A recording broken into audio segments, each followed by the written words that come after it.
Morning बच्चों। सरगम का part A complete करने के बाद आज हम लोग गुलमोहर का पार्ट ए शुरू करेंगे। आपका गुलमोहर का पार्ट एक है भाषा और व्याकरण। तो सबसे पहले हम लोग भाषा के बारे में जानेंगे। भाषा क्या है, भाषा कितने तरह की होती है। तो भाषा क्या है? वह साधन जिसके द्वारा हम अपनी बात दूसरों तक पहुंचाते हैं और दूसरों की बात खुद समझते हैं, उसे भाषा कहते हैं। जैसे आपको कहीं घूमने जाने का मन है, आपने अपनी मम्मी से कहा मम्मी आज जैसवी चलिए ना। तो आपने अपनी बात अपनी मम्मी को कैसे बताया? भाषा के माध्यम से। आपकी मम्मी ने कहा ठीक है बेटा शाम को चलेंगे। आपकी मम्मी ने आपको आपकी बात का जवाब कैसे दिया? भाषा के माध्यम से। तो यह जो आप अपनी बात मम्मी को बताए और मम्मी की बात समझे, यह था भाषा। अब आते हम लोग भाषा के रूप। भाषा के कितने रूप होते हैं? बच्चों, भाषा के मुख्य दो रूप होते हैं, मौखिक भाषा और लिखित भाषा। मौखिक भाषा, मौखिक का मतलब जो हम लोग मुंह से बोलते हैं। तो मौखिक भाषा किसे कहते हैं?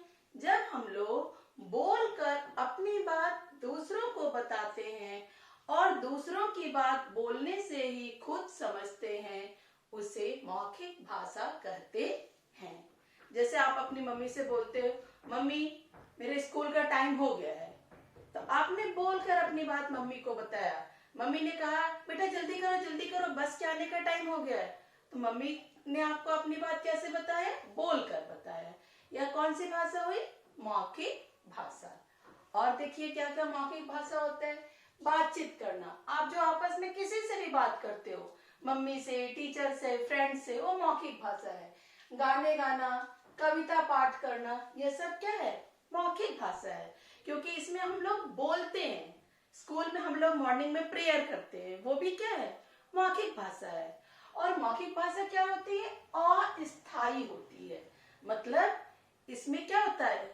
स्थायी नहीं होता है।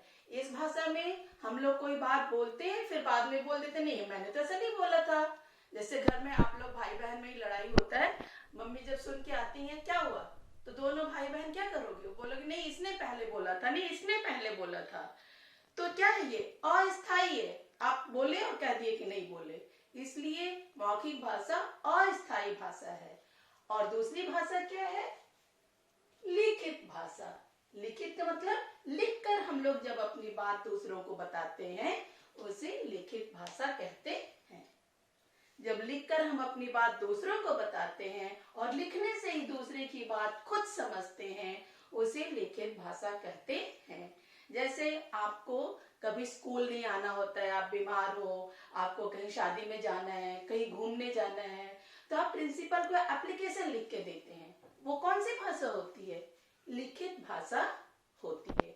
आप एग्जाम में पेपर देते हैं, वो कौन सी भाषा होती है? लिखित भाषा होती है।